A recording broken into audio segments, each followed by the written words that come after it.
मराठा कहाँ से? हड़प्पा से, समझ रहे हैं? हड़प्पा से। और मोहन जोदड़ो से। और कहाँ से बनते हैं? और कहाँ से बनते हैं? लोथल से और कालीबंगा। इन चारों से बहुत ज़्यादा बनते हैं, तो हम इनको बहुत विस्तृत तौर पे पढ़ेंगे लोथल तक, कालीबंगा। यानी ये चार जरूर ढंग से पढ़ लीजिए, बाकी जहाँ से सवाल आते हैं वो हम आपको बता देंगे, ठीक है? तो आइए, हड़प्पन सिविलाइजेशन में हम पढ़ रहे हैं हड़प्पा के बारे में पढ़ रहे थे जी। हमने बताया कि हड़प्पा की खोज किसने की थी? पूरा नाम बोलिए जल्दी। राय बहादुर। इनका नाम था राय बहादुर दयाराम साहनी साहब। और कभी कभी आ गया आर.डी. साहनी, तो आप कंफ्यूज मत होइएगा। ऐसे पूछ लिया कि हड़प्पा की खोज और दे दिया आर.डी. साहनी, तो आप कंफ्यूज मत होइएगा। इनका पूरा नाम क्या था? राय बहादुर। ये राय बहादुर इनको अंग्रेजों ने उपाधि दी थी, दयाराम साहनी। नदी कौन सी थी यहाँ पे? रावी नदी।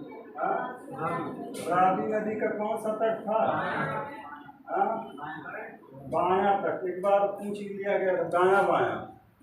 और ये भी पूछा गया है कि बनारस किस तट पर है, दाएं है कि बाएं है? बनारस के बारे में एक बार पूछा जा चुका है। बनारस भी बाएं पर है, रावी नदी के बाएं तट पर। और स्थान बताइए। अच्छा, मांटगोमरी को किस नाम से जाना जाता है? वही साहिवाल जिला। वर्तमान में साहिवाल जिला ये मांटगोमरी है भाई। कहाँ पर है? पश्चिमी पंजाब यानी पाकिस्तान।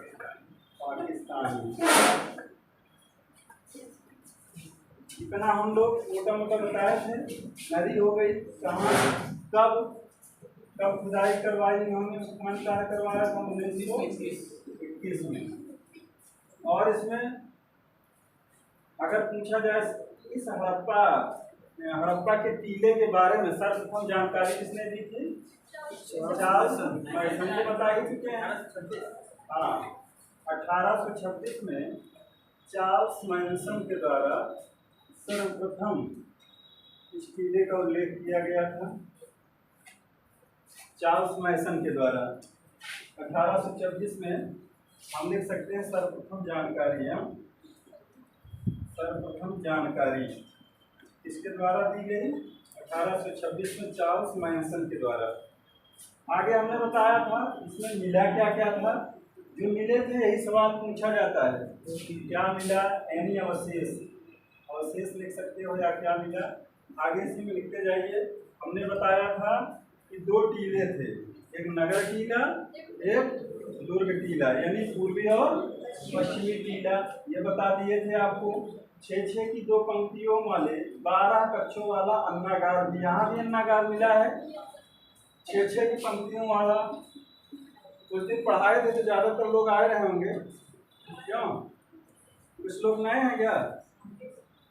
चलो ठीक है, तब लिखते चलिए। इसमें जो लोग लिखे हैं शांति से बैठे रहिए। 2 टीले, पूर्वी टीला और पश्चिमी टीला। 2 टीले मिले थे, पूर्वी और पश्चिमी टीला। पूर्वी टीले को क्या कहते थे? नगर टीला, ये पूछा गया है। और पश्चिमी को दुर्ग टीला। 6-6 की पंक्तियों वाले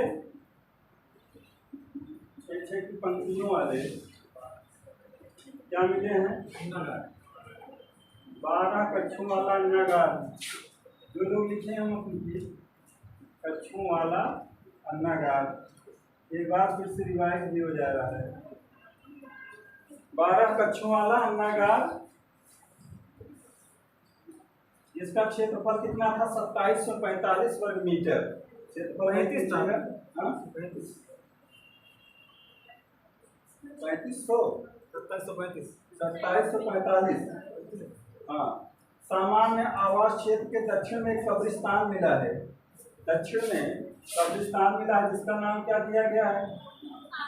R37 में पूछा जाता है। R37 जो सामान्य निवास स्थान था उसके दक्षिण में मिला है, इसको नाम दिया गया है R37। यही पूछा गया कि R37 कब्रिस्तान कहाँ से मिला हुआ है। आप हड़प्पा को क्लिक करेंगे। ठीक भाई, R37 कब्रिस्तान जिसको नाम दिया गया है। आपसे पूछा गया सवाल है कि सर्वाधिक अभिलेख युक्त मोहरे कहाँ से मिले हैं? तो सर्वाधिक अभिलेख युक्त मोहरे यहीं से मिली हैं। सर्वाधिक अभिलेख युक्त मोहरे भी मिली हैं। अभिलेख युक्त मोहरे यानी इस पर कुछ लिखा पढ़ी की गई है।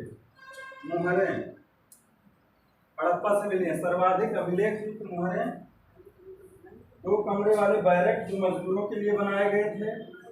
एक बर्तन पर बना मछुआरे का चित्र, ये सब बता चुके हैं। जो नए लोग हैं ध्यान दीजिए। एक बर्तन है यानी पॉट्स, उस पर क्या बना है? बर्तन पर मछुआरे का चित्र बनाया गया है। बर्तन पर मछुआरे का चित्र अंकित है भाई।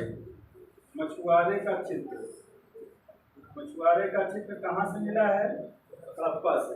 बर्तन पर मछुआरे के चित्र का अंकन किया गया है। और शंख का बना बैल, क्या है मिला है? शंख का बना बैल। शंख का बना बैल, जो नए लोग हैं देख लीजिए एक बार, खास चीजें। शंख का बना बैल। और इसके साथ है सबसे इम्पोर्टेंट जो पूछा गया है, उर्वरता की देवी। उर्वरता की देवी कहाँ से पाई गई है? यहीं से। यानी कि एक स्त्री का जो चित्र मिला है, चित्रांकन हुआ है, उसके गर्भ से क्या निकल रहा है? पौधा। यानी कि उर्वरता की देवी, उर्वरता की देवी यहाँ से पाई गई है, मिली है उर्वरता की देवी। तो स्त्री के गर्भ से निकला हुआ पौधा, ऐसे पूछ लिया गया कि किसकी सूचक है वर्तमान टाइम की? तो उर्वरता की देवी की सूचक है। स्त्री के गर्भ से निकला हुआ पौधा, गर्भ से निकला हुआ पौधा, पौधा ये कहा गया कि ये जो है उर्वरता की देवी रही होंगी, जो हड़प्पा सभ्यता में पाई गई है। पीतल का बना इक्का, ईंटों के वृत्ताकार चबूतरे, ये सब बता चुके हैं। पीतल का इक्का मिला है। इक्का तो समझ रहे हैं ना? हाँ इक्का। डोली के बाद इक्का से ही दुल्हन जाती थी, विदा होती थी अपने मायके से ससुराल, यानी तांगा जिसको कह सकते हैं। ईंटों के वृत्ताकार चबूतरे मिले हैं। ईंटों के वृत्ताकार चबूतरे, ईंटों के कैसे चबूतरे में? ये तो आज भी बनाया जाता है वृत्ताकार चबूतरे बैठने के लिए, ये वहाँ देखने को मिलते हैं। ईंटों के वृत्ताकार चबूतरे। और क्या मिला है?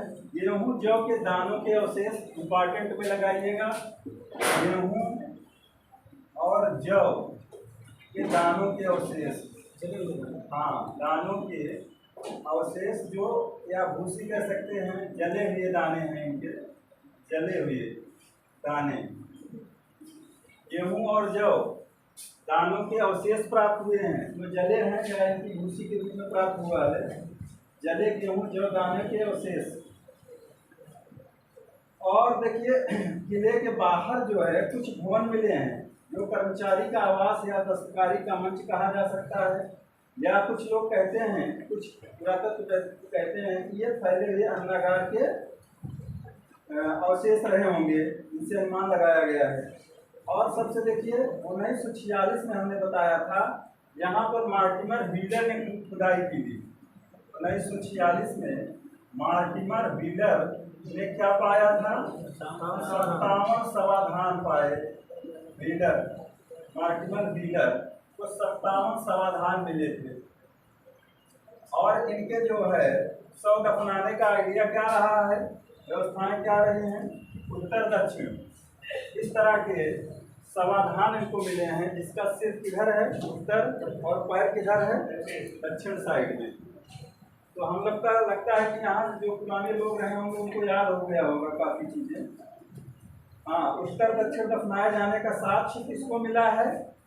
57 समाधान का साक्ष्य अगर पूछेगा तो मार्टिमर व्हीलर को, इन्होंने 1946 में यहाँ खुदाई कराई थी भाई। इसका इतिहास हमने पूरा बताया था पहले दिन ही। और देखिए, एक लकड़ी का ताबूत मिला है, उसमें से लाश मिली है जिसमें 1200 में कांस्य दर्पण रखा गया है। कांस्य दर्पण समझ रहे हैं? कांसे का कांस्य दर्पण रखा गया है 1200 के साथ। यानी कि ये लोग साज सज्जा श्रृंगार से भी अवगत रहे होंगे। कांस्य दर्पण 1200 के साथ रखा गया है। जो लकड़ी के ताबूत में लाश मिली है, एक में सुरमा लगाने की सलाई मिली है। इसका मतलब क्या हुआ कि महिलाएं वहाँ शौक श्रृंगार भी किया करती रही होंगी जैसे प्रेजेंट टाइम में करती हैं।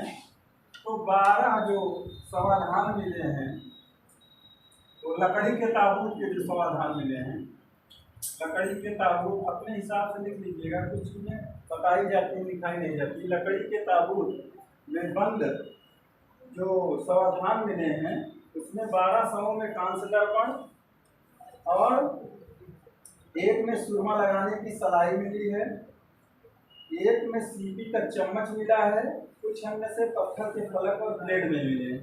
सुरमा लगाने की जो सलाई आज भी शायद इस्तेमाल करती हैं महिलाएं, कुछ आता है सुरमा के साथ लगाने के लिए जी। उसी टाइप में था सुरमा लगाने की सलाई, उसको जो है धोकर जो है धीरे से लगा लेती थी। आज भी है शायद महिला लगाती, आप नहीं जानते होंगे। हाँ, चलिए, तो ये श्रृंगार का साधन रहा। हमने एक देखिए 37 समाधि बताई है। एक जो है समाधि यक्ष भी पूछा गया है। ये 1934 में मिली थी। बताया जाता है कि इसका संबंध सिंध सभ्यता के बाद के काल से था, यानी कि ये हड़प्पोत्तर काल का रहा होगा। समाधि यक्ष, कुछ समाधियां मिली हैं जिनको नाम दिया गया है एच नाम दिया गया है। एक हमने बताया 837 वेरी इंपॉर्टेंट है, बड़ी बहुतों बार पूछा गया है। यहीं पर एक समाधि यक्ष मिली है, 1936 में मिली थी जब देल से साहब करवा रहे। इसका इतिहास बताए हैं आपको। और देखिए, वहीं पर एक कब्र से बच्चे को एक स्त्री के साथ दफनाए जाने का भी साक्ष्य मिलता है। 16 ताम्र भट्टियां मिली हैं। ताम्र भट्टियां का मतलब 16 ताम्र भट्टियां मिली हैं भाई। यानी कि तांबे से भी ये लोग पूर्व में परिचित हो गए थे। ताम्र पाषाणी संस्कृति पढ़ा चुके हैं आपको। ये 16 ताम्र भट्टियां यहाँ से मिली हैं। और तांबे का 2 पहिए वाला रथ मिला है, ये लिख लीजिएगा। तांबे का 2 पहिए वाला रथ, तांबे एक पीतल का, ये यहाँ लिखे हैं ना, पीतल की इक्का गाड़ी मिली है। तांबे का 2 पहिए वाला रथ भी मिला है। 2 पहिए वाला रथ, 2 पहिए वाला रथ। कुछ लोग सोच रहे होंगे ये कहाँ से विषय आ गया, अब क्या करोगे, ये सवाल बनते हैं। जो गड़ा मुर्दा है उसको पढ़ना पड़ रहा है एंशिएंट हिस्ट्री में। तो आपको बताया कि तांबे का 2 पहिए वाला रथ, एक तांबे का पैमाना और ताबीज भी मिली है। जो खास चीजें उसको लिखिए। सोने का 6 लड़ियों का हार मिला है, एक उस दिन बताए थे। 6 लड़ियों का स्वर्णहार, 6 लड़ियों वाला स्वर्णहार। स्वर्णहार का मतलब जो गले में पहना जाता था। 6 लड़ियों वाला स्वर्णहार, एक बड़ा सा कंगन भी मिला है यहाँ से। प्रसाधन केस भी मिला है। प्रसाधन केस समझ रहे हैं क्या बोलते हैं आप लोग? हाँ, श्रृंगारदानी हिंदी में कहते हैं श्रृंगारदानी, जिसमें सारे आइटम्स होते हैं, काजल वगैरह, लिपस्टिक अभी मिलेगी आगे चंद्रगढ़ में। तो हाँ, जो भी सामान होते हैं वो भी यहाँ से मिला है। प्रसाधन केस, मछली गधे की हड्डियाँ भी मिली हैं। प्रसाधन केस भी कीजिएगा, पूछा जा सकता है। प्रसाधन केस भी मिला है। देखिए, इतना डीपली है कि किताबों में नहीं होगा, बहुत खोजने के बाद ये सारी चीज़ मिले। आप हड़प्पा मोहनजोदड़ो लोथल ढंग से पढ़ लीजिए, यहाँ से बहुत सारे सवाल आते हैं, बाकी जल्दी जल्दी पढ़ा दिया जाएगा। ठीक भैया, तो मृदभांड पर, और देखिए सोने के 6 लड़ियों का हार मिला है, बड़ा सा कंगन है, वो भी स्वर्ण का है, यानी कि सोने का कंगन मिला है, यानी सोने से परिचित थे ये लोग। अगर आपसे पूछा जाए क्या लोहे से भी परिचित थे? नहीं परिचित थे। सबसे पहले परिचित हुए पाषाण से, फिर उसके बाद किससे परिचय हुआ? सबसे पहली धातु तांबा, उसके बाद कांसा, और लोहे से परिचित होंगे उत्तर वैदिक काल में लोग। हाँ, उत्तर वैदिक काल में ये लोग लोहे से परिचित होंगे, तब क्रांतिकारी परिवर्तन कृषि में देखने को मिलेगा आपको। हालांकि खेती ये लोग भी करते थे, लेकिन इनके हल संभवतः किसके रहे होंगे? लकड़ी के, जो फाल लगे होंगे लकड़ी के, तो ज्यादा मेहनत करना पड़ता रहा होगा इनके बैलों को। तो देखिए, मुहर पर सांप को पकड़े गरुड़ पक्षी, ये नोट कर लीजिए, मुहर पर सांप को पकड़े गरुड़ पक्षी, मुहर पर सांप को पकड़े गरुड़ पक्षी। एक मुहर मिली है, इसमें एक गरुड़ पक्षी है, वो किसको पकड़ रखा है? सांप को। कहानी बताए थे उस दिन ना रामचरितमानस में, नाग फांस से बांध दिया था मेघनाथ, किसको? भगवान राम और लक्ष्मण जी को। फिर उसके बाद हनुमान जी, संकट मोचक थे हनुमान जी, और संकट निकालने वाले वो कहाँ गए? गरुड़ देवता के पास गए, बोले साहब चलिए, आपके जो प्रभु हैं वो नाग फांस में बंधे हुए हैं, उनका उद्धार कीजिए। वो गरुड़ भगवान आके जो है नाग फांस से जो है निकालते हैं। इस तरह की कहानी आपको रामचरितमानस में, अभी जो टीवी पे आ रहा है रावण सागर वाला, रावण सागर तो गुजर गए, उनका जो बनाया हुआ रामायण है, तो देखिए रामायण जो है कई भाषाओं में मिलता है, जानते हैं ना? रामायण का भी अपना एक इतिहास है, पढ़े होंगे। हाँ, यही रामायण गांव में टीवी कौन खरीदवाया? ये रामायण और प्लस B.R. चोपड़ा का Mahabharat, black and white TV गांवों में खूब उस समय आई। अब तो काफी एडवांस आने लगी, वो कौन सी आने लगी है? LG की या LED का फुल फॉर्म क्या होता है? अरे वाह, क्या नहीं, डायोड नहीं होता, लाइट एलईडी डिस्प्ले होता है कि डायोड?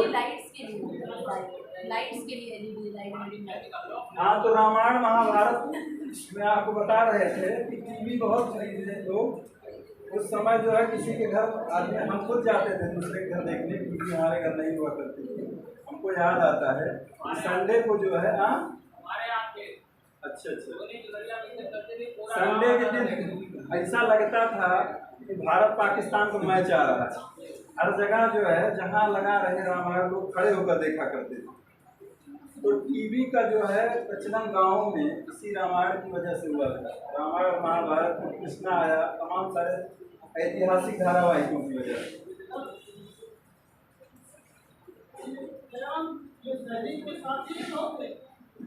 दयाराम साहनी के साथ में जॉन मार्शल के निर्देशन में कई लोग लगे थे। इसका तो इतिहास हम पढ़ा।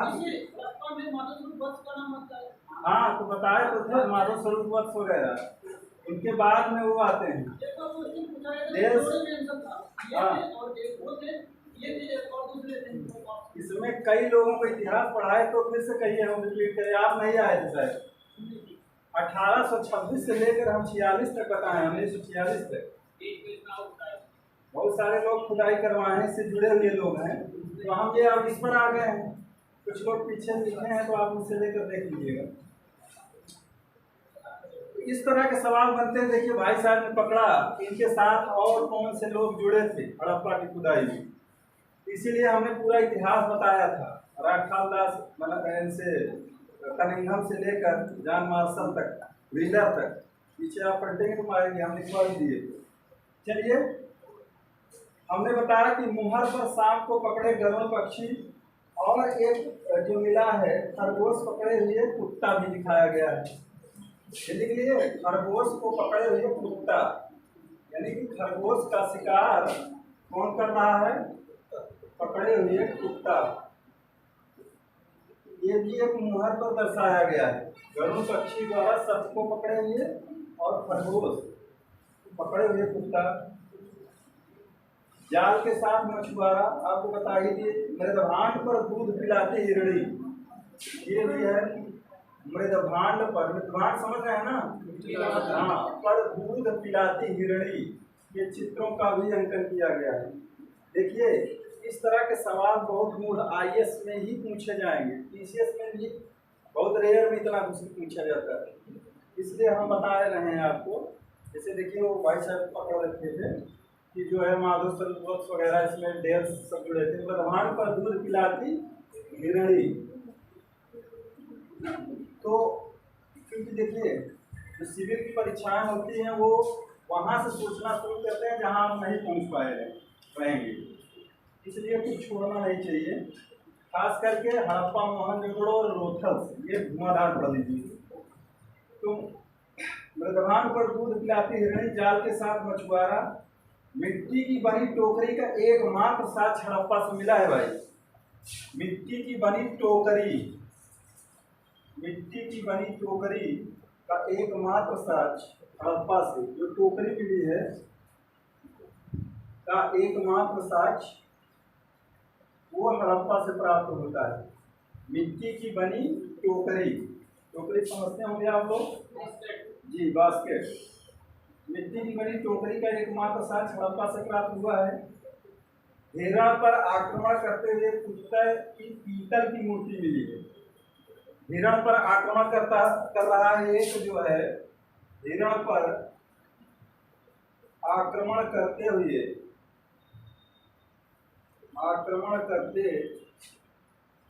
कुत्ते की पीतल मूर्ति मिली है। जो जनरल किताबें होंगी उसमें इतना ज़्यादा नहीं लिखा गया होगा। हिरण पर आक्रमण करते कुत्ते की पीतल की मूर्ति भी यहाँ से मिली है। और धान कूटने की ओखली, वो फार क्या कहते हैं, वो से ओखली, धान कूटने की ओखली, गांव में जानते होंगे कुछ लोग, अभी पड़ी होगी आपके कच्चे घर में। धान कूटने की ओखली वो होती थी इस तरह से, जो है उसको बनाया गया था, पत्थर पाषाण की होती थी, और इस पर जो है मूसल जनरली देखे होंगे आप लोग, नहीं देखे होंगे तो शादी बारात में मूसल का प्रयोग बहुत होता है, शुभ कार्यों, वो आपके मंडप में रखा जाता है। आपके यहाँ है परंपरा? हाँ, हमारे यहाँ भी रखा जाता है गाँव में। शहर में नहीं मिलता तो उसकी आकृति उससे जो है कारपेंटर से बनवा के रखते। इसका मतलब क्या था, वो जो है आपके लाइफ से जुड़ा हुआ इंस्ट्रूमेंट था ना, ओखली, जो पहले चलाते थे मुसल महिलाएं। देखिए सिजेरियन व्यवस्था नहीं थी, बच्चे नॉर्मल होते थे। अब जो है देखिए 90% सिजेरियन, हॉस्पिटल गए तो ऑपरेट कर दिए। गलत कह रहे हैं? पहले महिलाएं क्या सुबह उठकर ताज़ा आटा निकाल लेती थी अपने घर के उस चक्की, 2 पार्ट वाले जाते में, अभी लोथल में मिलेगा 2 पार्ट वाली चक्की वाला जात। हाँ, कुआं, अभी मोहनजोदड़ो में कुआं मिलेगा। वो सब क्या था, इससे जो है आपका बॉडी वर्क करता रहता था, पता नहीं चलता था, इतना पेन नहीं होता था। अब महिलाओं को पेन हुआ तुरंत हॉस्पिटल ले गए, और वहाँ जो है डॉक्टर साहब क्या करेंगे, टीका लगा के डिलीवरी बाहर, और चच्चा बच्चा 6 महीने के लिए फिर से जो है उसी खटिए चारपाई पकड़ा दिए। तो मिट्टी की बनी टोकरी, हिरण पर आक्रमण करते हुए कुत्ते की पीतल मूर्ति, और धान कूटने की ओखली, शायद इसीलिए उस मूसल को जो है हम लोग जहाँ पूजा पाठ होता है मंडप में रखा जाता है। और क्या लगते हैं, जिससे कृषि कार्य में लगने वाला जो पटेला होता है, हाँ, हल, उसको बना के तीर धनुष ये सब लगाया जाता है। उसका मतलब समझने की कोशिश किया करिए, वो पुरानी सभ्यता और संस्कृति हमारे वैदिक में चली आ रही है। हाँ हाँ, पटेला, हाँ, उसको क्या बोलते हैं आपके, पाटा, सरावन। हमारे यहाँ की हिंदी में, अवधी भाषा में उसको कहते हैं हेंगा। हेंगा यानी इसका शुद्ध नाम पटेला है। हाँ, जिससे आप जो है जमीन को बराबर करते हैं या उसकी रोड़े को तोड़ते हैं। और देखिए यहाँ से देखिए कुछ बीज मिले हैं भाई, गेहूं, जौ, तरबूज के बीज मिले हैं, तिल, मटर, खजूर, चावल और बाजरा का भी साक्ष्य यहाँ से मिलता है। तो सभी घरों से सबसे बढ़िया देखिए यहाँ टॉयलेट के भी साक्ष्य मिले हैं। टॉयलेट समझ रहे हैं ना? आज भी लोग जो है लोग नहीं बनवाना पसंद करते हैं टॉयलेट, लेकिन सोचिए उस टाइम पे हड़प्पा के लोग टॉयलेट का इस्तेमाल करते रहे। क्यों? क्योंकि यह कैसी सभ्यता थी? अर्बन थी कि रूरल? अर्बन थी ना भाई, अर्बन सिविलाइजेशन थी, शहरी व्यवस्था थी। और यहाँ पर ज्यादातर क्या होता था? व्यापार हुआ करता था। तो ये टॉयलेट यानी कि जो है शौचालय के भी साक्ष्य के अवशेष मिले हैं, टॉयलेट्स के अवशेष लिख सकते हैं आप। और आपको हमने बताया गेहूं, जौ, तरबूज के बीज, और यहाँ से जो तिल, मटर, खजूर, चावल एवं बाजरा के साक्ष्य मिलते हैं। बाजरा जो हमारा मोटा अनाज है, फिर से हम लोग इसी पे आ रहे हैं। मोटे अनाज में सबसे ज्यादा पैदावार किस प्रदेश में होती है? राजस्थान में। राजस्थान, महाराष्ट्र है हमें लगता है। हाँ, यहाँ पर मोटे अनाज की जो है कीमत बढ़ रही है। क्यों? क्योंकि इसमें बहुत ज़्यादा जो है हाँ जो वो होते हैं तत्व, पोषक तत्व पाए जाते हैं, और आपके बॉडी के लिए, आपके लीवर और परिवार चिपकता नहीं। पुराने लोग 100 वर्ष जीते थे, ऊपर 100 के ऊपर जीते थे। क्यों? क्योंकि वह मोटा अनाज इस्तेमाल करते थे और खूब श्रम किया करते थे। और आज जो है 60 साल की नौकरी करना पहाड़ है, वो लेके चले जाते हैं अपने पुत्र को। क्यों? हाइपर टेंशन, डायबिटीज दुनिया भर के हो रहे हैं। हम लोग अब क्या कहा जा रहा है? हम लोग कौन सी खेती कर रहे हैं? उर्वरक वाली ना। अब जो कंपोस्ट की खाद है उसका इस्तेमाल ही लोग नहीं करते, सीधे ले आए डीएपी और आपका ये नाइट्रोजन, यूरिया डाल के पैदा कर लिए। वो आपकी बॉडी में जाएगा? वो जो चाहिए आप खिलाते हैं भैंस को, वो भी आप नाइट्रोजन युक्त होती है, वो भी आप डालते हो, छिड़काव करते हो, वो भी आपकी बॉडी में जाएगा। तो इस तरह से आपकी किडनी डैमेज होना तय। तमाम तरह के ये बाजरा का भी वहाँ से साक्ष्य मिला है, देख सकते हो। गेहूं, जो तरबूज के बीज, तिल, मटर, खजूर और चावल एवं बाजरा के साक्ष्य वहाँ से मिलते हैं। चलिए, अभी बहुत बड़ा चैप्टर है, तो अब देखिए इसमें कुछ नोट करके लिख लीजिए। इसको तोरण द्वार का नगर भी कहा जाता है भाई। क्या कहा जाता है? तोरण द्वार का नगर। इसमें बढ़ाते जाइए, कुछ विशेष करके लिख लीजिए या नोट करके लिख लीजिए। इसको तोरण द्वार और अर्ध औद्योगिक नगर कहा जाता है। तोरण द्वार का नगर, तोरण द्वार और अर्ध औद्योगिक नगर कहा जाता है। अर्ध औद्योगिक नगर, औद्योगिक नगर शहरों में क्या होता है? उद्योग धंधे होते हैं, व्यापार होता है, खेती तो होती नहीं है। तो तोरण द्वार का नगर भी इसे कहा जाता है, तोरण द्वार का नगर कहा जाता है। संगम सभ्यता का अर्ध औद्योगिक नगर भी कहा गया है इसको, तोरण द्वार का नगर। और इसको देखिए उपमा क्या दी गई है? अर्ध औद्योगिक नगर भी कहा जाता है। और साथ में जो मार्टिमर व्हीलर ने जब 1946 में यहाँ खुदाई करवाई, तो ऋग्वेद में एक शब्द मिलता है हरियूपिया। वो कहते हैं यह हरियूपिया जो था वो क्या था? हड़प्पा, हड़प्पा की सभ्यता वाला स्थल रहा होगा, जो हमको ऋग्वेद में मिलता है हरियूपिया। जान लीजिए भाई, बड़ा सवाल है। उन्होंने कहा, चूंकि देखिए जो अंग्रेज थे उनके कोटेशंस, उनकी जो कही गई बातों को ज़्यादा फोकस करके दिया जाता है एग्जाम में। तो मार्टिमर व्हीलर साहब ने, मार्टिमर व्हीलर, उन्होंने कहा कि जो हड़प्पा स्थान है वो जो ऋग्वेद में वर्णित है हरियूपिया, उसकी पहचान किए हैं हड़प्पा से। इसमें लिख सकते हो मार्टिमर व्हीलर ने ऋग्वेद में वर्णित हरियूपिया की पहचान हड़प्पा से की है। मार्टिमर व्हीलर ने ऋग्वेद में वर्णित हरियूपिया की पहचान हड़प्पा से की है। और पिंगट महोदय ने क्या कहा था?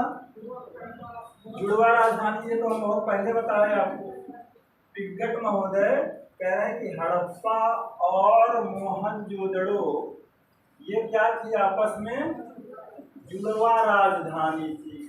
मोहनजोदड़ो ये कह रहे हैं, कौन कह रहे हैं? जुड़वा राजधानी कौन कह रहे हैं? पिंगट महोदय। याद कर लीजिए, सवाल कई बार पूछा गया है। हरियूपिया, ऋग्वेद में वर्णित हरियूपिया की पहचान हड़प्पा से कौन कर रहे हैं?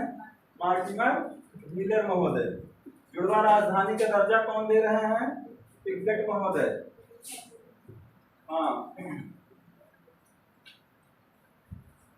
आगे देखिए, इसमें जरा से और क्या है, बहुत खींच कर इसको हम पढ़ाए हैं तो कहीं कुछ छूटेगा नहीं आपका ये। इसमें से देखिए, और मार्टिमर व्हीलर ने एक संज्ञा दी है किसकी? नगर की रक्षा हेतु पश्चिम की ओर जो दुर्ग टीला बना था उसको व्हीलर महोदय ने माउंट एबी की संज्ञा दी। हमने आपको बताया था कि एक नगर पूर्वी टीला और पश्चिमी टीला अभी पढ़ा है ना ऊपर, तो ये पश्चिमी वाला कौन सा होता था? दुर्ग होता था। इस दुर्ग को उन्होंने क्या कहा? मार्टिमर व्हीलर ने क्या कहा? कहा ये माउंट एबी है, इसको माउंट एबी की संज्ञा दी है। ऐसे सवाल बनेगा कि मार्टिमर व्हीलर ने वहां से प्राप्त किए गए किस साक्ष्य या किस अवशेष को माउंट एबी की संज्ञा दी है। तो दुर्ग यानी दुर्ग टीले को माउंट व्हीलर ने मार्टिमर व्हीलर ने माउंट एबी की संज्ञा दी है। लिख लीजिए एक लाइन, नगर की रक्षा हेतु पश्चिम की ओर स्थित दुर्ग टीले को व्हीलर ने माउंट एबी की संज्ञा प्रदान की है। माउंट माने पहाड़ी होता है ना, दुर्ग क्या होता है? ऊंचा स्थल बनाया जाता है किला टाइप में। तो मार्टिमर व्हीलर ने दुर्ग टीले को किसकी संज्ञा दी है? माउंट एबी की। व्हीलर लिख लीजिए, व्हीलर महोदय ने दी। जो सवाल पूछे गए हैं वो हम जरूर लिखवा दे रहे हैं आपको। बीएस अग्रवाल ने सैंधवपुरों की पहचान ऋग्वेद में वर्णित असुरों के पुरों से स्थापित की है। जैसे इन्होंने कहा मार्टिमर व्हीलर साहब ने कि जो हरियूपिया है ऋग्वेद में वर्णित है वो क्या रहा होगा? हड़प्पा। उसी तरह से एक विद्वान हुए थे बीएस अग्रवाल, उन्होंने कहा कि ये हड़प्पा क्या था? जो ऋग्वेद में वर्णित असुरों के पुरों से इसकी पहचान की। असुरों के पुरों से, असुरों के पुर माने नगर होता है ना, असुरों के पुरों से इसकी पहचान बीएस अग्रवाल ने की है हड़प्पा की। जैसे व्हीलर साहब हरियूपिया की पहचान कर रहे हैं हड़प्पा से, वैसे बीएस अग्रवाल कह रहे हैं कि ये जो हड़प्पा था वो ऋग्वेद में वर्णित असुरों के पुर रहे होंगे। बीएस अग्रवाल ने सैंधवपुरों की पहचान ऋग्वेद में वर्णित असुरों के पुरों से स्थापित की है। बीएस अग्रवाल ने सैंधवपुरों की पहचान ऋग्वेद में वर्णित असुरों के पुरों से स्थापित की है। हाँ बताइए भैया।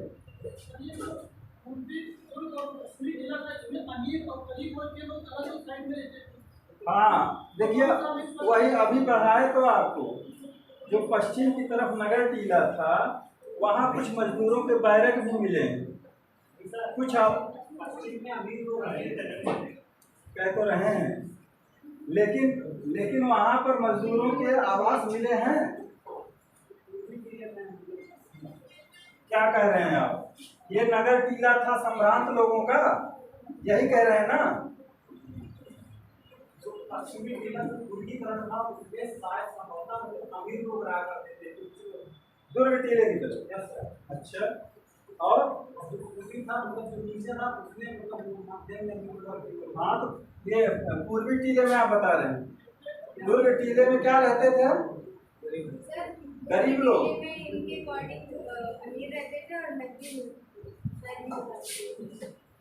अच्छा, ये सवाल ये भी आया क्या? कहीं आया है? आया है क्या सवाल? हाँ अच्छा, तो ये दुर्ग टीले पे क्या रहते थे? सम्भ्रांत लोग। और पश्चिमी पे गरीब लोग। चलो ये भी लिख लो, ऐसे बना के गरीब अमीर बना लो। आगे देखिए, R37 की कब्रों से गठिया रोग की जानकारी मिलती है। R37 आपको हमने बताया था। R37 कह रहे हैं कि यहाँ पे जो R37 कब्रिस्तान मिला है, यहाँ से कुछ जो शव मिले हैं उसमें क्या मिला है, गठिया रोग, यानी कि अर्थराइटिस रहा होगा।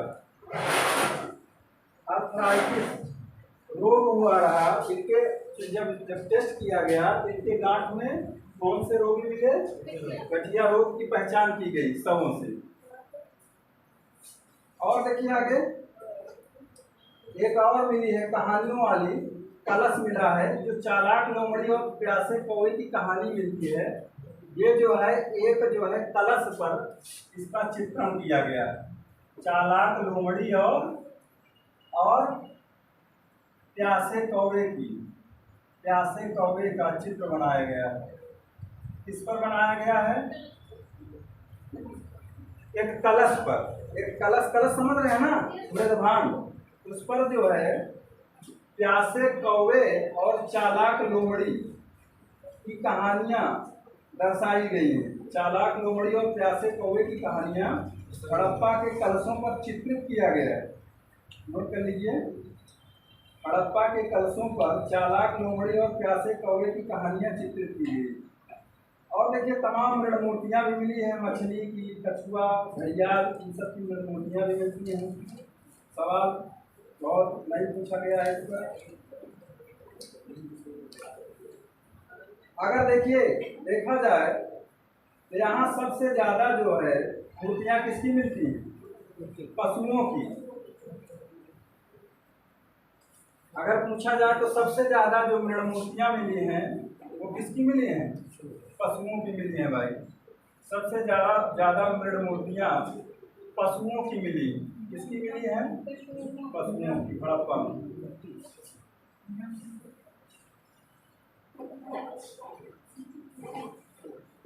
एक देखिए मिट्टी की पट्टी पर एक महिष यज्ञ का दृश्य है, जो हमें महिषासुर मर्दिनी की याद दिलाता है। मिट्टी की पट्टी पर एक महिष यज्ञ समझ रहे हैं, महिष यज्ञ का चित्रांकन किया गया है एक मिट्टी की पट्टी पर। तो ये हमको जो महिषासुर मर्दिनी, ये कोई राक्षस था महिषासुर, हाँ, महिषासुर मर्दिनी किसको कहा जाता है, माता दुर्गा शेरा वाली को। तो कह रहे हैं महिषासुर मर्दिनी की प्रेजेंट टाइम में हमें याद दिलाता है। महिष यज्ञ से ये जानकारी मिलती है कि ये लोग भी शक्ति के आराधक रहे होंगे। आपको कल्चर वाले में हमने पढ़ाया था, ये लोग शक्ति के आराधक रहे होंगे। अभी जो है आपको पशुपति शिव के भी आराधक मिलेंगे ये लोग। तो महिष यज्ञ, एक मिट्टी की पट्टी पर महिष यज्ञ का चित्रांकन हुआ है, दृश्य बनाया गया है, जो हमें महिषासुर मर्दिनी की याद दिलाता है। आइए हम लोग कहाँ चलते हैं, मोहनजोदड़ो। और कुछ छूटा होगा तो उसकी चर्चा करते रहेंगे। जैसे भाई साहब बताए अमीर गरीब वाला। तो दुर्ग जो है जनरली, दुर्ग में जो है अमीर लोग रहते ही थे। जो रिहायशी देखिए आप मध्यकाल और इधर आइए, राजा महाराजा जो उनका जो हुआ करता था, सारे साजो सामान, और कोई संकट आया तो दुर्ग में जाके छिप जाते। तो दुर्ग को उतना मजबूत बनाया जाता था, मोटी दीवारें। कोई दुर्ग देखे हैं आप लोग? हाँ, जाइए आप राजस्थान, चित्तौड़ दुर्ग देखिए, वहाँ पर और ज़्यादातर खाई बना दी जाती थी, पानी भर दिया जाता था। मतलब इसी तरह से हमारे दुर्ग के अंदर हमारे दुश्मन ना आने पाए, इस तरह की व्यवस्थाएं की जाती थी। तो ये कह रहे हैं कि जो दुर्ग टीला था उधर अमीर लोग रहते थे, और जो पूर्वी टीला था, नगर टीला में कुछ गरीब लोग, मजदूर, जो दस्तकार हुआ करते थे, वो लोग निवास करते थे। मोहनजोदड़ो देखिए, मोहनजोदड़ो ये कहाँ पर है भाई? हाँ, मोहनजोदड़ो जो है आपका, इसकी खोज किसने की थी सबसे पहले? राखालदास बनर्जी। खोज देखिए, खोज राखालदास बनर्जी साहब ने की थी। कब की थी? 22 में की थी। नदी बताइए, सिंधु नदी का कौन सा तट है? सिंधु नदी के दाहिने तट पर, दायां तट, दाहिना तट या दायां तट। कब नदी हो गई, स्नानकर्ता हो गए? कहाँ पर हुई है भाई? कौन सा है? पाकिस्तान में लड़काना जिला। लड़काना जिला। ये कहाँ पड़ता है? सिंध प्रांत में। ये सिंध प्रांत पड़ता है आपके पाकिस्तान में। इतना तो जरूर जानिए, छोटे एग्जाम में भी ये तो जरूर पूछ लिया जाता है। छोटे बड़े एग्जाम में ये सवाल जरूर पूछे जाते हैं, नदी कौन सी है, कहाँ पर खुदाई हुई, कब हुई, किसने की? हड़प्पा मोहनजोदड़ो। ये जनरल सवाल है, इसलिए सबसे पहले ये बता देते हैं। दाहिने तट पर देखिए, सबसे ज्यादा यहाँ जो अवशेष, सबसे ज्यादा यहाँ का चर्चित स्थल क्या है? सबसे ज्यादा चर्चित स्थल क्या है भाई? Mount of death.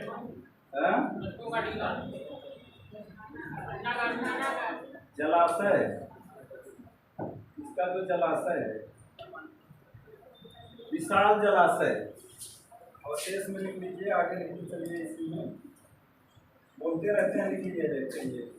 यहाँ से एक सार्वजनिक विशाल जलाशय की प्राप्ति हुई है, और इस विशाल जलाशय के बारे में कहा जाता है कि यहाँ सामूहिक लोग निवास कर स्नान करते रहे होंगे, पूजा पाठ के वक्त स्नान करते रहे होंगे। ये सार्वजनिक जलाशय का प्राचीनतम उदाहरण अगर पूछा जाएगा तो आप मोहनजोदड़ो वाले जलाशय को लगाइएगा। सार्वजनिक उदाहरण का, सार्वजनिक जलाशय का प्राचीनतम उदाहरण है विशाल स्नानागार। और यह विशाल स्नानागार जो था, इसको जो है मार्शल महोदय ने तत्कालीन विश्व का आश्चर्यजनक निर्माण कहा है। यही सवाल पूछा गया है कि किसने इसे एक आश्चर्यजनक निर्माण कहा था उस टाइम का? तो किसने कहा था? जॉन मार्शल ने। कहा जा रहा है कि ये धर्मानुष्ठान हेतु जो है सार्वजनिक लोग आज भी जाते नहीं, गंगा के तट पर स्नान करते हैं। इस समय देखिए चल रहा है कांवड़ यात्रा सार्वजनिक ढंग से, तो ये कहा जा रहा है कि ये सार्वजनिक जलाशय रहा होगा, धर्मानुष्ठान वगैरह जो होता रहा होगा, तो लोग एकत्र होते थे, यहाँ स्नान करते थे और पूजा पाठ किया करते रहे होंगे। अब देखिए इसकी लंबाई चौड़ाई भी पूछा गया है एक बार सवाल। 11.88 मीटर लंबा था, यहाँ 11.88 मीटर लंबा। कुछ किताबों में अलग दिया है। और इसकी चौड़ाई देखिए कितनी है, 7.01 मीटर चौड़ा है, 7.01 मीटर चौड़ा है। और इसकी गहराई है 2.43 मीटर। गहराई देखिए 2.43 मीटर की गहरा है भाई, ये लिख लीजिएगा। तो इसकी जो लंबाई चौड़ाई है 11.88 मीटर, चौड़ाई 7.01 मीटर, 2.43 मीटर गहरा है। मार्शल ने इसे तत्कालीन विश्व का एक आकर्षक निर्माण कहा है। मार्शल महोदय ने विशाल स्नानागार, यहाँ स्नानागार शब्द लिख लीजिए, नहीं तो कंफ्यूज होंगे। विशाल स्नानागार लिख लीजिए। जॉन मार्शल महोदय ने इसे, जॉन मार्शल महोदय ने इसे तत्कालीन विश्व का आश्चर्यजनक निर्माण कहा है। आश्चर्यजनक निर्माण कहा है,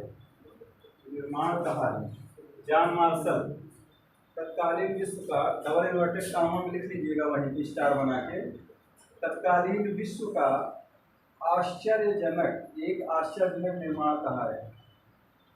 और ये बनाया कैसे गया था भाई, इसकी कुछ आकृति आपके दिमाग में बन रही है। बृहद स्नानागार बनाया कैसे गया था? हाँ, तो लगभग आयताकार था, 14.5 और 2.44 लगभग। ये कैसा था? ऐसे ही था, आयताकार।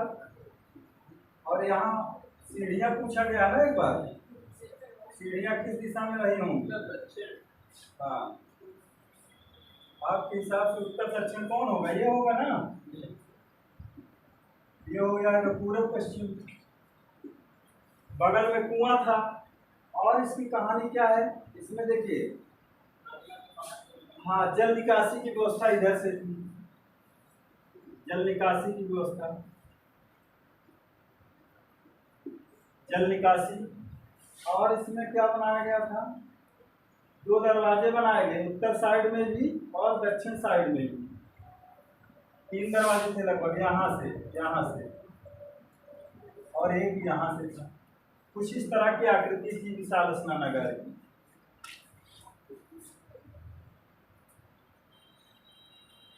लेकिन इसके बारे में डी कौशाम्बी साहब कह रहे हैं कि यह जो है संस्कृत ग्रंथों में वर्णित कमलताल पुष्कर से की है, जो राजाओं एवं पुरोहितों का अभिषेक होता था जहाँ पे। ये कह रहे हैं कि जो संस्कृत ग्रंथ है, डी कौशाम्बी साहब, आपसे सवाल पूछा जाता है कि कौन सा ऐसा पुरातत्वविद था जो क्या था? गणितज्ञ था। हाँ, ये डी कौशाम्बी साहब थे। ये लिख लीजिएगा कहीं किनारे, ये गणितज्ञ थे, लेकिन इनका योगदान किसमें रहा? एंशियंट हिस्ट्री में, खासकर पुरातत्वविद भी रहे। तो गणितज्ञ पहले थे, पुरातत्वविद बाद में थे। कौशाम्बी साहब ये उधर के हैं, दामोदर धर्मानंद कौशाम्बी इनका नाम था ना। इनका पूरा नाम था दामोदर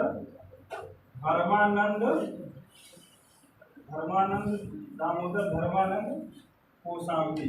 इनका कोटेशन पूछा जाता है। तो ये गणितज्ञ रहे, जान लीजिए भाई। तो इन्होंने कहा कि ये जो बृहद स्नानागार है, ये संस्कृत ग्रंथों में वर्णित कमलताल हुआ करता था, जहां पर जो है राजाओं को पुरोहितों के द्वारा राज्याभिषेक उनका किया जाता था। इस तरह का ये था। तो इस तरह की व्यवस्थाएं, इसकी जो फर्श बनी है पक्की ईंटों की, जड़ाई जिप्सम से हुई है और प्लास्टर बिटुमिनस का है। इसमें स्नानागार के बगल में कुआं है जिससे इसमें पानी डाला जाता था।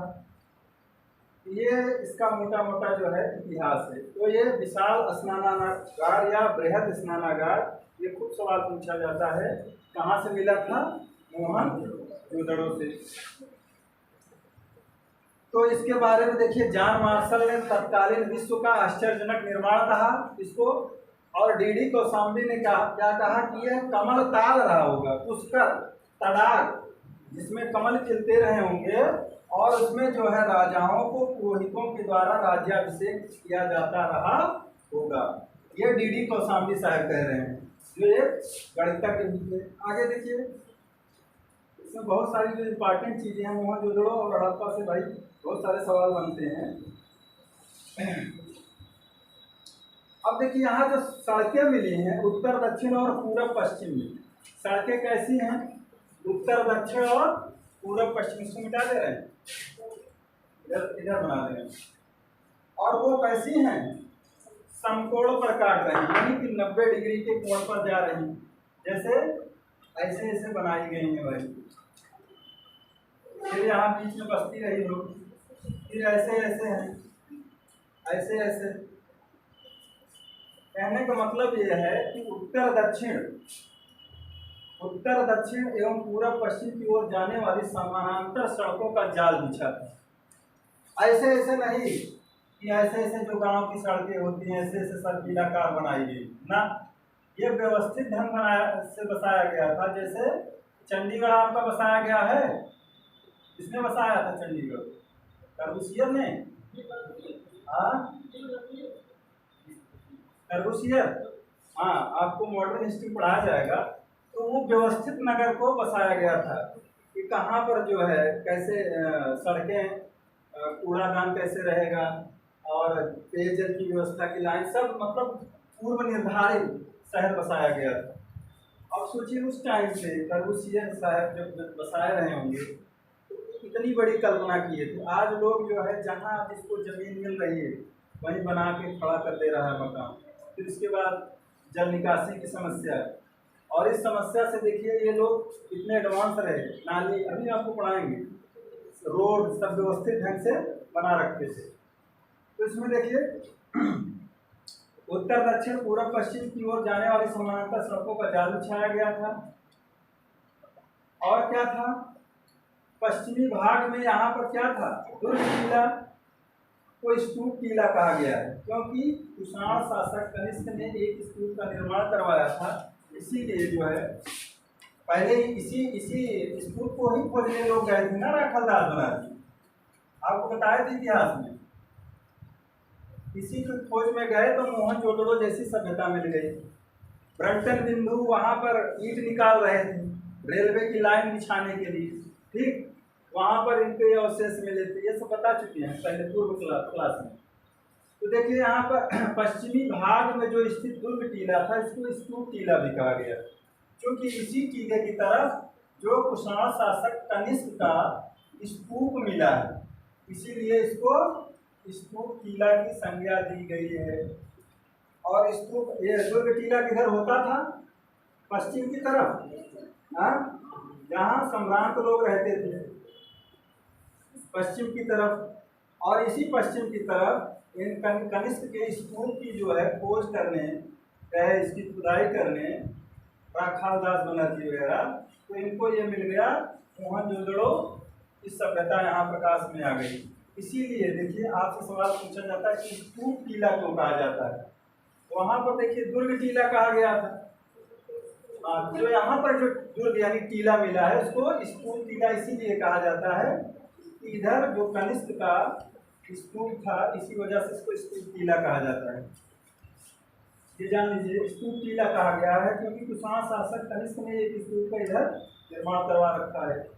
देखिए यहाँ विद्यालय भवन मिला है, क्या मिला है, विद्यालय भवन मिला है भाई, विद्यालय भवन, यहाँ पर विद्यालय भवन मिला है। इसका मतलब ये लोग शिक्षा से परिचित रहे होंगे, यानी कि यहाँ शिक्षा दीक्षा की व्यवस्था की गई रही होगी।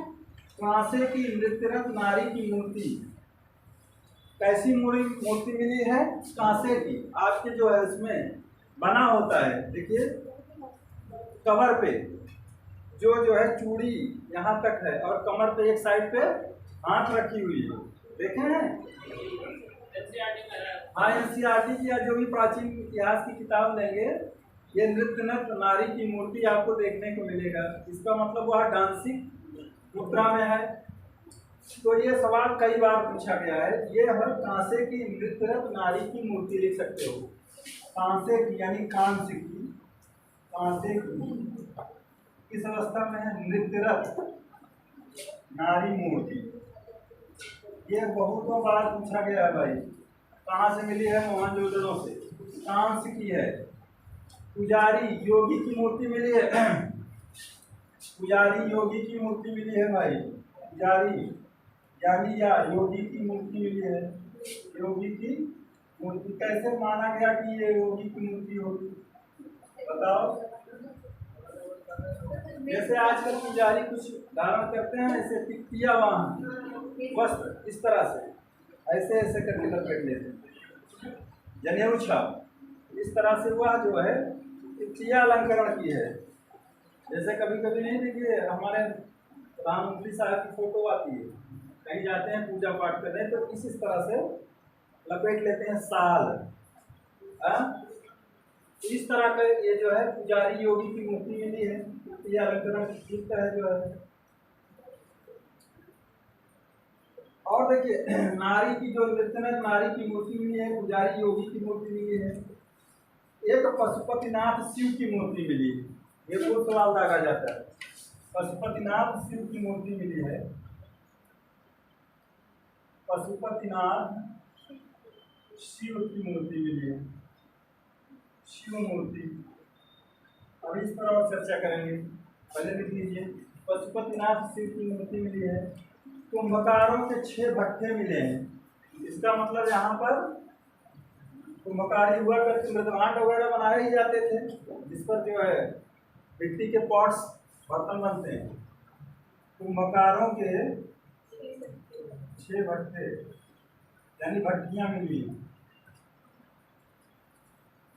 6 भट्टे मिले हैं। सूती कपड़ा मिला है, यस, सवाल पूछा गया है। सूती कपड़ा मिला है भाई यहाँ से। और क्या मिला है? हाथी का कपाल खंड, हाथी का कपाल खंड ये भी पूछा गया है। सूती कपड़ा को पूछा गया है। ये लोग कपास से परिचित थे। कपास के साक्ष्य कहाँ से मिलते हैं? मेहरगढ़ से। ये पढ़ा चुके हैं लोग। तो देखिए यहाँ से जो है सूती कपड़ा, हाथी का कपाल खंड, गले हुए तांबे के ढेर मिले।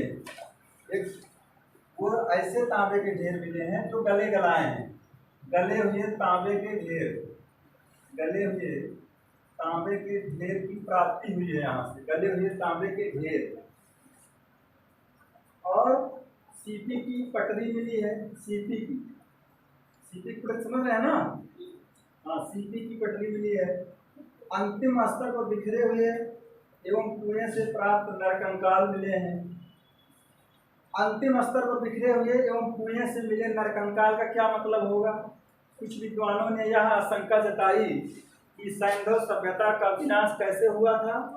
बाह्य आक्रमण के द्वारा। अभी बताएंगे विनाश पर कितने विद्वानों को क्या राय है। विनाश हुआ बाह्य आक्रमण के द्वारा। तो कह रहे हैं कि बाह्य जब आक्रमण हुआ तो कुछ लोग भगे, तो कुछ लोग कुएं में गिर गए या मार कर डाल दिया गया। और किस विशेष गली में उनके शव मिले हैं इकट्ठा, इसका मतलब वहाँ पर कहीं उनको अवरोध मिल गया हो या मतलब पकड़े गए होंगे, मार दिया गया है। तो ये बिखरे हुए शव का मतलब यही हुआ। अंतिम स्तर पर जो इनका जो नगर रहा होगा उसके अंतिम स्तर पर बिखरे हुए शव मिले हैं। और कुछ शव जो है वो नरकंकाल कहाँ से मिले हैं? कुएं से मिले हैं। यहाँ से घोड़े के दांत मिलते हैं, अस्थियां मिलेंगी आपको सुरकोटदा से। घोड़े के दांत, जैसे आपको देखेंगे कि शुगर वाला बैल हर जगह इनको मिलेगा, इस तरह से घोड़ा हर जगह देखने को नहीं मिलता।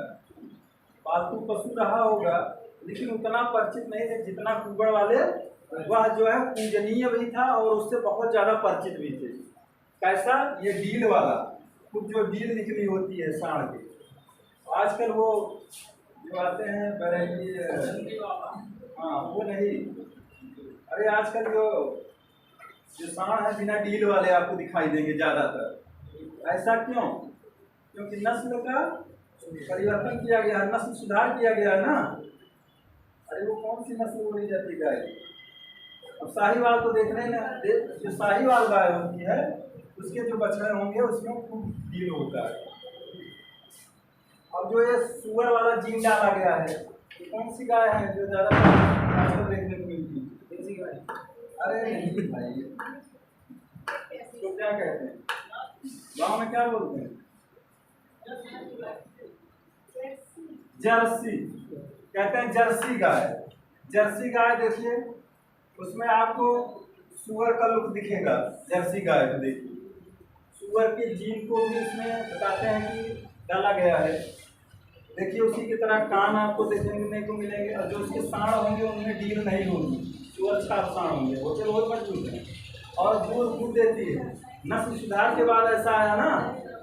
हाँ, जर्सी वाली गाय पहले नहीं थी। अब आप देसी गाय में ही सीमन का इस्तेमाल करवाते हैं तो वही आएगी, नस्ल सुधार वाली जर्सी गाय पैदा होगी, देखे होंगे आपको। इसलिए नस्ल सुधार कार्यक्रम चलाए गए, बायफ वगैरह बनाए गए हैं जो सीमन का प्रयोग करके अच्छी नस्ल की जर्सी गाय आपको प्राप्त हो जाती है, जो ज़्यादा दूध देती है। अब देखिए नर कंकाल, घोड़े के दांत, गीली मिट्टी पर कपड़े के साक्ष्य मिले हैं। एक तो गीली मिट्टी मिली है, उस पर जो है कपड़ा लिपटा हुआ है। गीली मिट्टी पर कपड़े के साक्ष्य मिले हैं, कपड़े के साक्ष्य यहीं से प्राप्त होते, कपड़े के साक्ष्य। और एक टावर मिला है, वो गढ़ी वाले स्थान पर एक मीनार भी मिली है।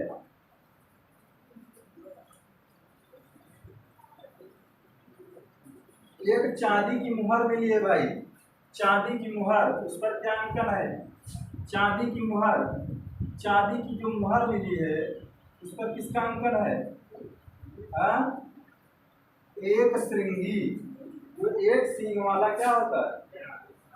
एक श्रृंगी पशु, यूनिकॉर्न किसको कहते हैं इंग्लिश में? यूनिकॉर्न, एक श्रृंगी, एक सींग वाला, एक श्रृंगी पशु जो है यूनिकॉर्न की जो है उस पर चित्र उकेरा गया है चांदी की मुहर पर। ये सवाल पूछा गया है, चांदी की जो मुहर मिली है उस पर यूनिकॉर्न यानी एक श्रृंगी पशु का अंकन मिलता है, यानी चित्र उकेरा गया है। अब देखिए यहाँ एक बहुत भारी सा बटखरा मिला है, लगभग 10.9 ग्राम का बटखरा। लेकिन ज्यादातर इनकी जो तौल हुआ करती थी, बटखरा तो प्राप्त हुआ है, इसका मतलब तौल ज्ञान से ये परिचित हुए रहे होंगे। लेकिन ज्यादातर ये लोग क्या करते हैं, आदान प्रदान के द्वारा, ये सामान मेरे पास है आप ले लीजिए, आपके पास जो है हमें दे दीजिए। लेकिन एक जो है बड़ा सा बटखरा भी मिला है यहाँ, भारी सा, वो 10.9 ग्राम का है, भारी बटखरा मिला है। तो पूछा नहीं गया है लेकिन बड़ा लिख सकते हो, 10.9 ग्राम का है, भारी सा बटखरा प्राप्त हुआ है। यानी ये लोग हाँ बाट मार्ग से परिचित रहे होंगे, इसका मतलब ये हुआ।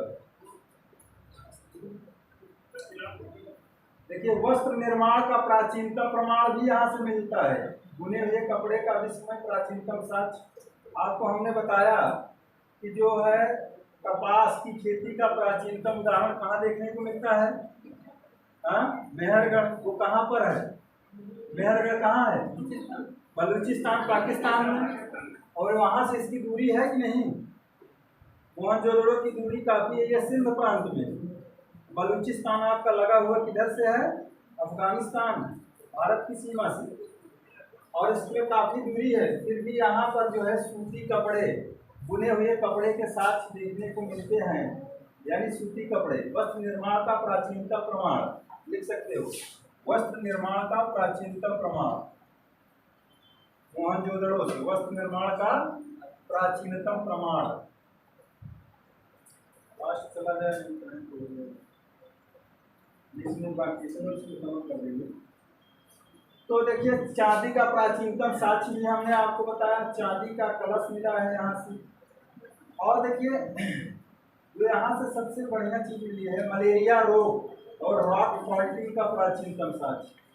किसी विद्वान ने क्या कहा था कि यहाँ पर जो है बाढ़ आई, मार्शल ने क्या कहा था? बाढ़। कहा कि बाढ़ आई और बाढ़ से जब जल प्लावन हुआ तो वहां पर क्या पनपे? मच्छर। मच्छर के काटने से क्या हुआ उनको? मलेरिया, और व्यापक पैमाने पर मलेरिया रोगी पाए गए, इसलिए इस सभ्यता का विनाश हो गया।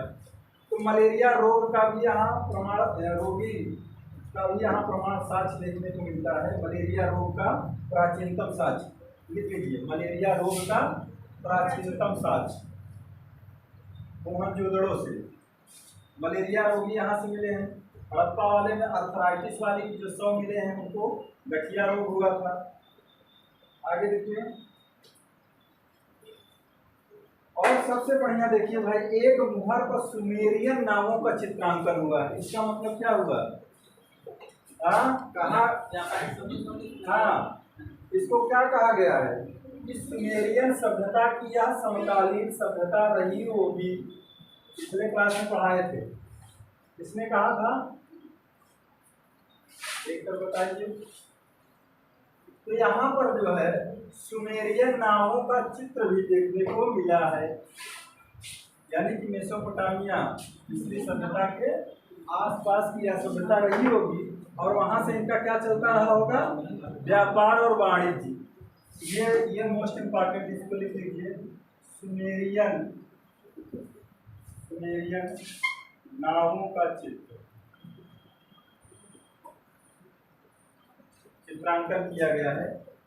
सुमेरियन नावों का चित्र बनाया गया है, एक मुहर पर है, इसका चित्रांकन कहाँ किया गया है, सुमेरियन नावों का चित्र मुहर पर। इसलिए यहाँ अनुमान लगाया जाता है कि उस समय जो है क्या साधन रहा होगा, जलयान यही रहा होगा। क्या वो टाइटेनिक वाली जहाज देखने के लिए जो लोग क्या रहे थे, उस तरह की व्यवस्था तो थी नहीं भाई। तो जहाज का जो है चित्र मिला है। सुमेरियन नाव कैसे बनती है, कुछ इस तरह से ना, जो भी रहा हो इस तरह का चित्रांकन किया गया है, ऐसे नाव होती है। अरे हो गया, हम नहीं बना पा रहे हैं। सुमेरियन नावों का चित्र ये नोट करो, ये पूछा जा सकता है। चांदी का प्राचीनतम साक्ष 20 खंभों वाला एक सभा भवन मिला है, सभा भवन पूछा गया है। 20 खंभों वाला सभा भवन मिला है, 20 खंभों वाला सभा भवन की प्राप्ति हुई है। और जो 27x27 मीटर है भाई लंबाई चौड़ाई, एल आकार की एक इमारत मिली है, एल आकार की एक इमारत मिली है, जिसको मैके ने क्या कहा है, धर्मशाला। एल आकार की इमारत मिली है जिसको मैके महोदय ने धर्मशाला कहा। धर्मशाला का मतलब क्या होता है, सभी लोगों के लिए जो सुलभ रहा होगा। एल आकार की एक इमारत बनाई गई है, बहुत सारे कक्ष हैं इसमें। मैके महोदय ने इसे क्या कहा, धर्मशाला कहा। होटल या धर्मशाला, होटल भी लिख सकते हो, होटल इंग्लिश में क्या होता है, एन होटल, ए होटल। होटल के आगे कौन सा आर्टिकल लगता है, ये हमेशा होटल पढ़ा जाता है, अमेरिकन इंग्लिश में होटल पढ़ा, यहाँ पर एन होटल पढ़ा जाएगा।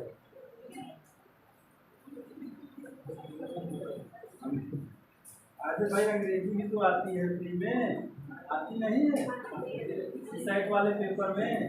हाँ, तो आयन होटल होगा भाई, होटल पढ़ा जाता है, होटल हमेशा होटल पढ़ा जाएगा। वो लोग नहीं पढ़ते होटल,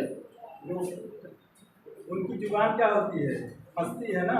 हम लोगों की जुबान में ज़्यादा लोच होता है, जैसे चाहेंगे अवधी भी बोलेंगे, भोजपुरी भी बोलेंगे, कन्नौजी भी बोलेंगे, अंग्रेजी भी अपने हिसाब से हम लोग बोलते हैं।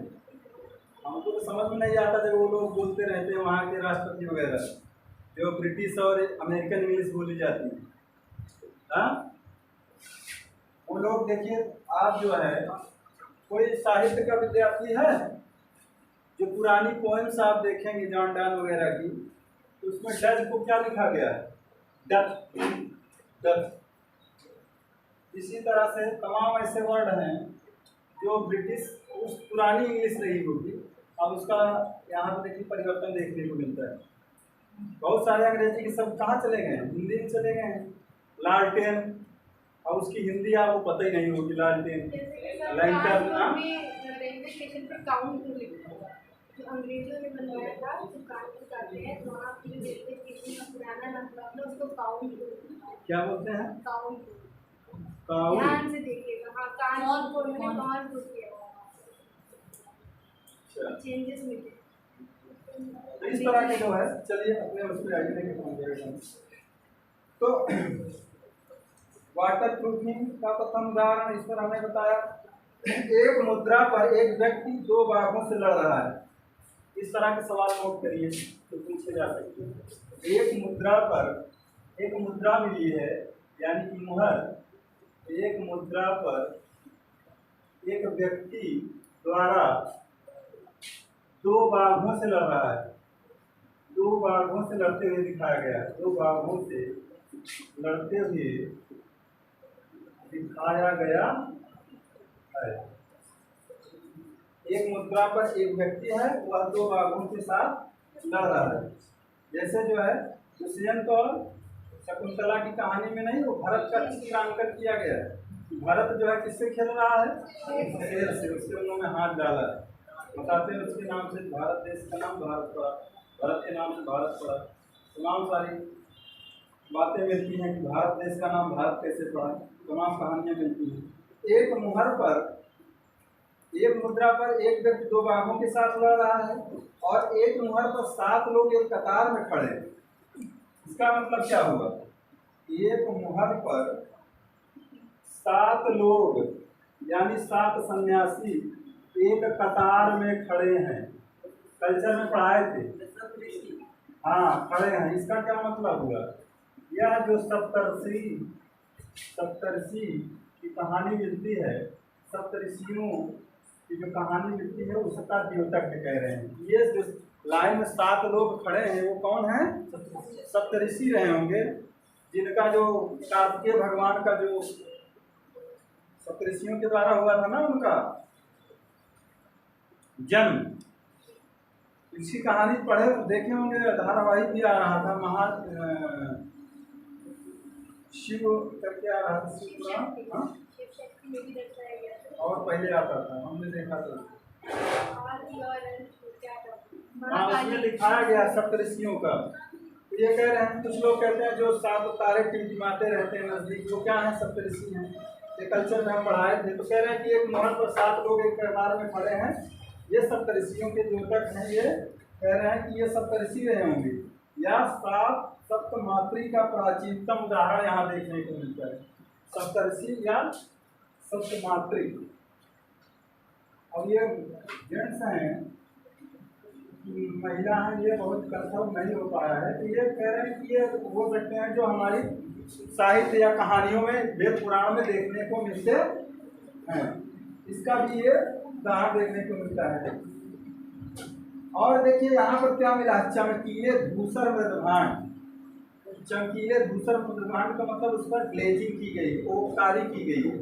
चमकीले धूसर मृदभांड मिले हैं, चमकीले धूसर मृदभांड,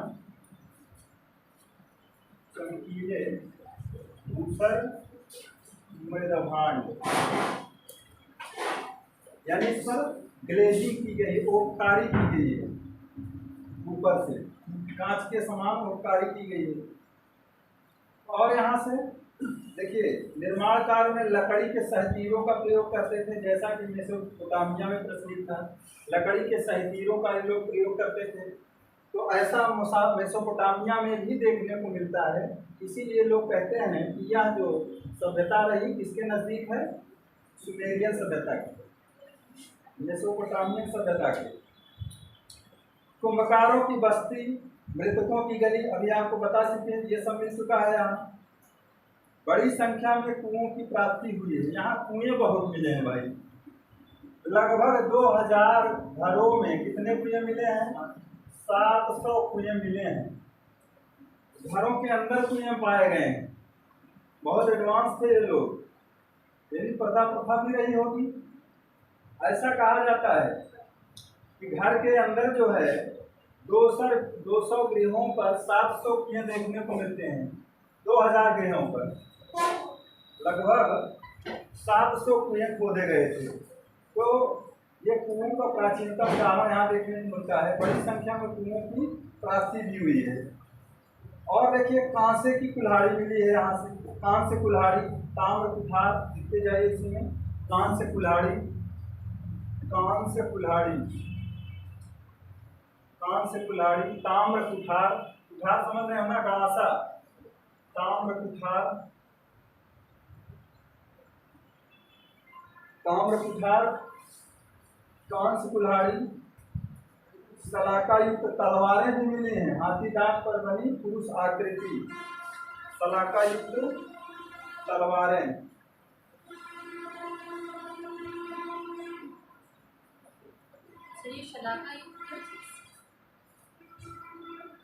हमें मुझे लगता है वो जिसमें ढकी जाती म्यान रहा होगा। सलाका युक्त तलवारें। और देखिए यहाँ पे क्या मिला है, हाथी दांत पर बनी पुरुष आकृति, भारी संख्या में ताम्रपात्र में सोने की वस्तुएं मिली। ताम्रपात्र मिला है, उसमें सोने की वस्तुएं रखी गई।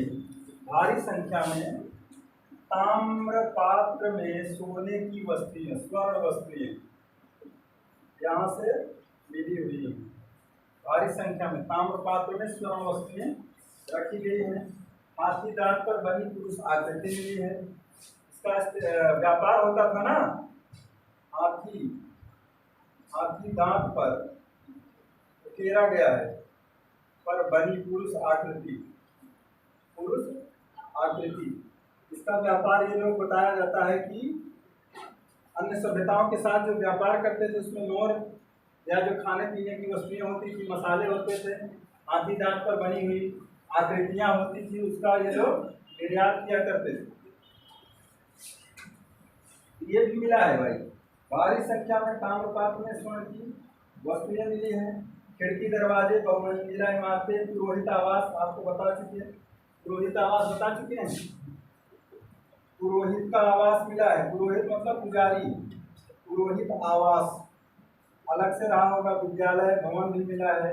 20 खंभों वाला सभा भवन मिला है। जलाकार की मैके का होटल मिला है। ये सब ऐसे याद कर डालिए। और विद्यालय पुरोहित भवन मिला है। और विद्यालय देखिए, उस विद्यालय में पुरोहित का अलग से आवास भी बनाया गया था। 78 कमरों वाला कॉलेज मिला है, उसमें जो है पुरोहित का अलग से आवास मिला है। हॉल, एक हॉल टाइप की इमारत मिली है। पुरोहित राजा की मूर्ति मिली है। पुरोहित राजा, कैसा राजा? पुरोहित राजा की आकृति मिली है यहाँ। पुरोहित राजा यानी कि राजा भी था और साथ में पुरोहित भी, पुजारी राजा की मूर्ति मिली है। तांबे की हेयर पिन जिसको महिलाएं लगाती हैं।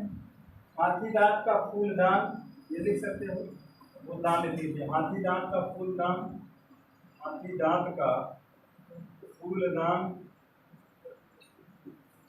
फूलदान, गुलदस्ता क्या बोलते हैं, फूलदान, गुलदस्ता, हाथी दांत का फूलदान।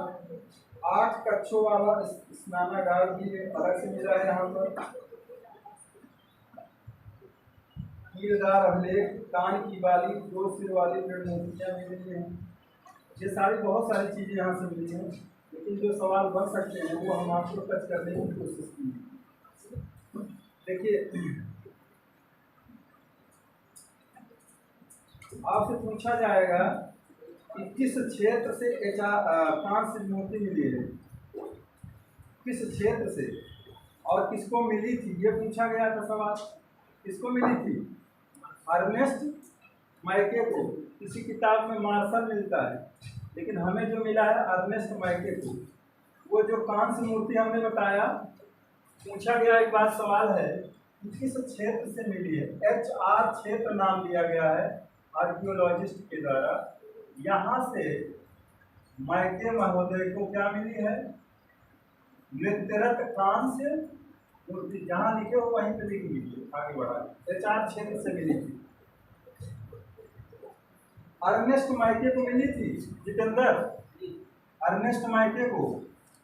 और कहीं मार्शल भी देता है, कुछ किताब में मार्शल भी देता है। ये पूछा गया सवाल है भाई। लेकिन अभी तक ये जानिए, कांस्य मूर्ति किसको प्राप्त हुई थी? अर्नेस्ट मैके को। और जिस क्षेत्र से प्राप्त हुई है उस क्षेत्र को HR नाम दिया गया है। खुदाई वाला जो प्लेस है जहाँ से प्राप्त हुई है डांसिंग मुद्रा में, वो जो है HR क्षेत्र इसको नाम दिया गया। HR क्षेत्र से प्राप्त, ये लिख लो, पूछा गया है। ये जो है इन्होंने अर्नेस्ट मैके ने 1926 में ये भी खुदाई से जुड़े थे, ये भी जुड़े थे ना मैके महोदय। 1926 में इनको ये मिला था HR क्षेत्र से कांस्य मूर्ति, जो डांसिंग मुद्रा में है। और देखो इसको क्या क्या कहा जाता है, ये हमको पहले बताना चाहिए था। मोहनजोदड़ो को क्या कहा जाता है? मृतकों का कैसा टीला रहा है यह? मृतकों का टीला। ये मृतकों का टीला का मतलब सिंधी भाषा है ना ये, सिंधी। अरे आडवाणी जी अपने सिंध प्रांत के ही थे, यहाँ आ गए बंटवारे में। सिंधी लालकृष्ण आडवाणी जानते हैं ना? हाँ, तो सिंधी भाषा में इसको कहा जाता है मुंहों का भाटा। इसको मुंह मतलब मुआ देना, मुंहों का भाटा यानी मृतकों का टीला। अपनी भाषा में आप समझो इसको क्या कहा जाता है, मृतकों का टीला। सिंधी भाषा है ये, सिंधी भाषा में मृतकों का टीला, मुंहों का भाटा यानी टीला, मुंह का भाटा यानी मृतकों का टीला। रेगिस्तान का बगीचा भी इसे कहा जाता है, पूछा गया है। रेगिस्तान का बगीचा किसको कहा जाता है? मोहन जोदड़ो को रेगिस्तान का बगीचा, रेगिस्तान का बगीचा, मुंहों का भाटा यानी मृतकों का टीला। या सिंध का बाग भी इसे कहते हैं कुछ लोग, सिंध का बाग, सिंध का बाग, ये सब उपनाम दिए गए हैं, जानते रहिए कहीं गड़बड़ ना होने पाए। ये चीज बेटा मोस्ट इम्पॉर्टेंट में कर लीजिएगा। अर्नेस्ट माइकल को मिली थी कांस्टिट्यूशन 1926 में 4 क्षेत्र से। इसी तरह देखिए जॉन मार्शल महोदय ने इसके 7 स्तरों को भी उद्घाटित किया है। कह रहे हैं कि अतः यही वह नगर था जो बाढ़ के कारण 7 बार उजड़ा और 7 बार बसा था। अगर आपसे पूछा जाए कि मोहनजोदड़ो और हड़प्पा के बीच में कितनी दूरी है, 640 किलोमीटर की, 640 किलोमीटर की दूरी है, कई बार आपको बता चुके हैं। और जॉन मार्शल कह रहे हैं कि यह नगर जो है 7 बार उजड़ा था और 7 बार, और जॉन मार्शल हम इसके हिमायती कहते हैं कि इस सभ्यता का विनाश किसके द्वारा हुआ था? बाढ़ के द्वारा हुआ। बाढ़ से इसका विनाश मानते हैं जॉन मार्शल। और जॉन मार्शल महोदय कहते हैं कि यह बाढ़ से जो विनाश हुआ था और फिर ये बसा, फिर उजड़ा बसा, तो इस तरह से 7 स्तर, 7 बार उजड़ा। कह रहे हैं कि जो इसके 7 स्तर देखने को मिलते हैं खुदाई के दौरान, तो ये 7 बार उजड़ा रहा होगा और 7 बार बसा रहा होगा। इसमें से बहुत सारी चीजें हमने टच कर दिया है जो आने वाली हैं, तो रुक जाओ 5 मिनट लेंगे बस, जहाँ से सवाल आता बस उतना ही फोकस करना। कहा गया कि 42 कंकाल जो यहाँ अस्त व्यस्त मिले हैं, जो अस्त व्यस्त कंकालों की संख्या 42 मिली, जो अंतिम स्तर से हैं। कितने 100 मिले हैं? 42, यानी भगदड़ में मारे गए होंगे। और 1398 मुहरे यहाँ से मिली हैं अब तक की ज्ञान, 1398 मुहरे मिली है भाई। और सेलखड़ी की ये मुहरे हैं ज़्यादातर 19 सेंटीमीटर लंबी। जो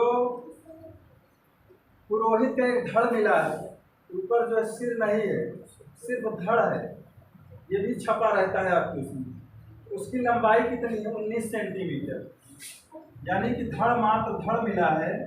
ये शीश गायब है, वो पुरोहित है। और इसकी जो लंबाई है 19 सेंटीमीटर है। ये मूर्ति मिली है शीश विहीन, 19 सेंटीमीटर लंबा पुरोहित का धड़ मिला है, सिर्फ धड़, शीश विहीन है। जो सूती ऊनी कपड़े का साक्ष्य हमने बताया। अगर पूछा जाए कि यहाँ का जो पशु था जो सबसे ज़्यादा पूजनीय था, वो कौन था? ऊबड़ वाला बैल, जो ज़्यादातर किसमें देखने को मिलता है? मुहरों में। बर्तन पर नाव का चित्र हमने बताया, सुनहरी नाव के चित्र भी बनाए गए हैं। शतरंज की छोटी छोटी गोटियां मिली। अगर पूछा जाए कि पासे और शतरंज का प्राचीनतम उदाहरण कहाँ से देखने को मिलता है, तो आप यहाँ लगा सकते हो, मोहनजोदड़ो। पासे का प्राचीनतम, शतरंज की छोटी छोटी गोलियां, ये लिख लीजिए, इंपॉर्टेंट है। शतरंज की छोटी छोटी गोलियां मिली है भाई, शतरंज की छोटी छोटी गोलियां। और देखिए सिलबट्टा मिट्टी का तराजू भी यहाँ से मिला है। जो इम्पॉर्टेंट चीज़ है, एक मुद्रा पर आधे भाग में मानव आधे में बाघ मिला है। इसका मतलब क्या हो गया? अर्धनारी नरसिंह अवतार हुआ था। एक मुद्रा मिली है, उसमें लिखिए एक मुद्रा पर आधे भाग पर मानव आधे भाग पर बाघ।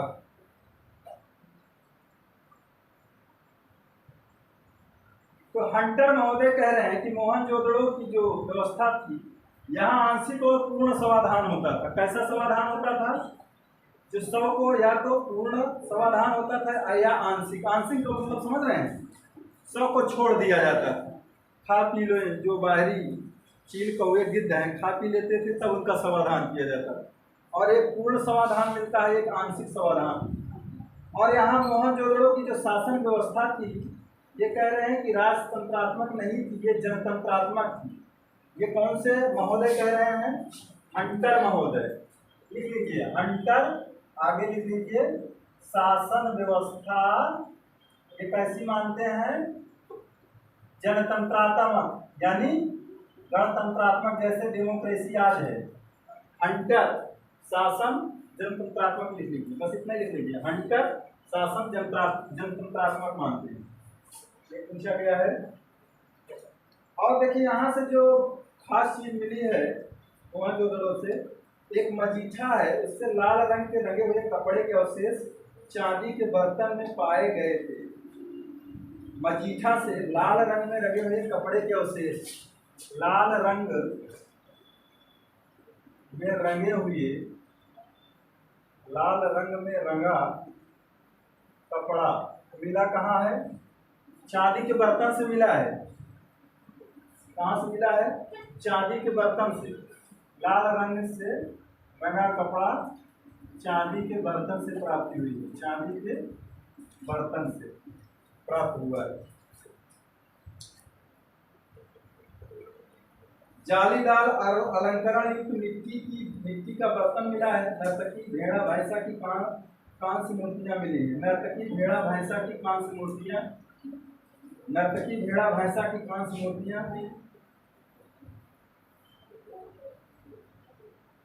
अब देखिए जो खास चीज है, इसको ट्रेजेडी साइट भी कहा जाता है।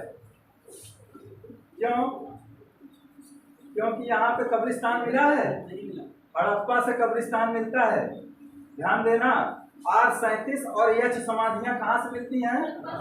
यहाँ से कोई कब्रिस्तान नहीं मिला है, 100 मिला है। एक लाइन बढ़ा के लिखिएगा, मोहनजोदड़ो से कंकाल तो मिले हैं लेकिन कोई कब्रिस्तान नहीं मिला है। यही कारण है कि इसको ट्रेजेडी साइट कहा जाता है। ट्रेजेडी साइट मतलब दुखान, ट्रेजेडी साइट अवसर स्थल, ट्रेजेडी साइट, इसको ट्रेजेडी साइट कहा जाता है। अब देखिए आपको एक चीज जहां से बहुत ज्यादा सवाल पूछते हैं, 2 मिनट लगेगा, वहीं जो शिव की मूर्ति मिलती है, ट्रेजेडी साइट भी कहा गया है। भाई हमने छोड़ने का कुछ भी प्रयास नहीं किया है। ट्रेजेडी साइट मोहनजोदड़ो को क्यों कहा जाता है? क्योंकि यहाँ कब्रिस्तान नहीं मिलता है, 100 मिलते हैं। यानी दुखांत अंत उनका कैसा हुआ है? तो कोई मार दिया है या बाढ़ से हुआ होगा, मतलब उनको कोई कहते नहीं कांधा देने वाला नहीं बचा, नहीं अदरवाइज उनकी कब्रें वहां मिलती, इसीलिए इसको क्या कहा जाता है? Tragedy site. अब आपको देखिए एक सील पर 3 मुख वाला एक पुरुष ध्यान की मुद्रा में बैठा है। ये सवाल कई बार पीसीएस में पूछा गया है, ध्यान दीजिएगा। एक सील, सील मतलब मुहर, मुहर पर कौन बैठा है? एक मुख वाला 3 मुख वाला एक पुरुष है। एक पुरुष बैठा है, उसके कितने मुख हैं? 3। इस पर बना है एक सील, मुहर पर एक चित्रांकन किया गया है। और पुरुष कैसी मुद्रा में बैठा है? ध्यान की मुद्रा में, जैसे आप लोग बैठते हो योगासन की मुद्रा में बैठा है। और तिपाही पर बैठा है। भाई किस पर बैठा है? तिपाही पर बैठा है। सिर पर उसके क्या है? 3 सींग है। सिर पर क्या है? 3 सींग है। बाईं ओर गैड़ा और भैंसा है, दाहिनी ओर हाथी और व्याघ्र है। यही पूछा गया है, दाहिनी और बाईं ओर कौन कौन कौन से पशु हैं? व्याघ्र है, हम बता रहे हैं व्याघ्र है। और नीचे की तरफ 2 हिरण हैं। इसको पशुपति शिव की पूजा का संकेत माना गया है। अब थोड़ा समझिए, एक मानव है वो बैठा है कहाँ? ध्यान की मुद्रा पे बैठा है जिसके 3 मुख हैं, जैसे ब्रह्मा जी के 3 मुख होते हैं। और आसन जमाए बैठा है, वह मूर्ति किसकी है? पुरुष की है। किसकी है? पुरुष की है। उसके सिर पर क्या है? 3 सींग निकले हुए हैं। और बाईं ओर गैड़ा और भैंसा बैठा हुआ है। किस ओर? बाईं ओर गैड़ा और भैंसा बैठा हुआ है। दाहिनी ओर हाथी और बाघ है। नीचे 2 हिरण बने हैं। कुल 5 प्रकार के 6 पशु मिले। ध्यान दीजिए, यही ऐसे बना लीजिए। सुनिए, पशुपति शिव या योगी, जो भी समझिए, पशुपति शिव या योगी, योगी जी जो आकृति मिली है, किस पर मिली है? मुहर पर मिली है ना, मुहर पर मिली है भाई। सिर ऐसे बना लीजिए। बाएं और दाएं पूछा गया है, बाएं और दाएं पूछा गया है। पशुपति शिव और योगी की जो मूर्ति वो चित्रांकन किया गया है मुहर पर, इधर लिख लीजिए बाएं, ये बायां होगा ना, और इधर लिख लीजिए दाएं। बाएं क्या मिला है? बोलो जल्दी से। यहाँ हाथी और बाघ, व्याघ्र, हाँ, और इधर गैड़ा और भैंसा। ऐसे बना लीजिए। एक सवाल कई बार पूछा गया। और नीचे क्या मिला है? 2 हिरण। और सिर पर कितनी सींगें बनी हैं? 3 सींगें बनी है भाई। यहाँ लिख लीजिए 2 हिरण, और ऐसे लिख लीजिए, यहाँ नोट करके लिख लीजिए, बाईं ओर गैड़ा भैंसा, हाथी बाघ, 2 हिरण। नीचे लिख लीजिए कुल 5 प्रकार के 6 पशु अंकित हैं। यह लिख लीजिए कुल 5 प्रकार के 6 पशु अंकित हैं। वेरी वेरी मोस्ट इम्पॉर्टेंट है भाई, अंकित हैं। अब आकृति आपके दिमाग में बन गई? ऐसे हमने प्री को खुद गलत किया था ये सवाल, हमको याद आ रहा। हमने बाएं वाला दाएं कर दिया। या देखिए, यही चीज चारों रहेगा ABCD करके, सब में 4-4 पशु दिए रहेंगे। कौन से पशु मेल खाते, तो ये चारों जिस लाइन में रहेंगे ABCD में, उसको आप टिक कर देंगे। ऐसे बना लीजिए। बायां हाथ कमजोर होता है, बायां कमजोर होता है, तो ये कमजोर पशु है। इधर गैड़ा और दाहिना हाथ मजबूत होता है, हाथी और बाघ। कभी गलत नहीं होगा। उसके बाद से हमने ट्रिक बनाई। नीचे बेचारे हिरण हैं। तो कुल 5 प्रकार के 6 पशु मिले हैं। इस तरह से आपका ये कुछ मजा आई? देखिए बहुत बड़े बड़े जो है ये, देखिए मोहनजोदड़ो, हड़प्पा और लोथल, इसको ढंग से पढ़ लीजिए। बाकी ये क्लास में खींच देंगे तो चला जाएगा।